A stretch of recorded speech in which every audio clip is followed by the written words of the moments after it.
اور ہالینڈ سے ایک دوست نے ایک چھوٹا سا یہ سوال بھجوایا ہے. جر کہنے لگے تھے پھر اس کو نہیں، پہلے جرمنی کا بھی ایک ہے نیچے، جرمنی کہنے لگا تھا. اچھا یہ ہالینڈ سے یہ بھجوایا ہوا ہے.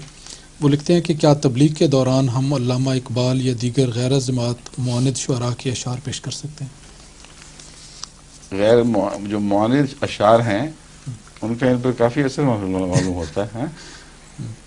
موقع محل خدا کی طرف بلانا ہو تو خدا والوں کے شعر پیش کرنے چاہیے، سوائے اس کے کہ حجت تمام کرنے کے لیے ایسے کا شعر پیش کیا جاتا ہے جو وہ عقیدہ نہیں رکھتا لیکن بات وہ کہہ رہا ہے جو اس عقیدے کی بات ہے جسے وہ رد کرتا ہے. اس وقت اس کا شعر ضرور پڑھنا چاہیے. مثلا اقبال کہتا ہے یہ دور اپنے ابراہیم کی تلاش میں ہے، صنم کدے کی صدا صنم کدا ہے جہاں لا الہ. ہاں صنم کدا ہے جہاں لا الہ الا اللہ. اور یہ ضرور پڑھنا چاہیے اس پہ اس موقع پر. تو موقع محل کی بات ہوتی ہے. اور ایک جواب یوں ہی دے دوں تو یہ ساری تبلیغ کو اقبال اور ظفر خالدی خان کے شعروں سے نہ بھر دیں.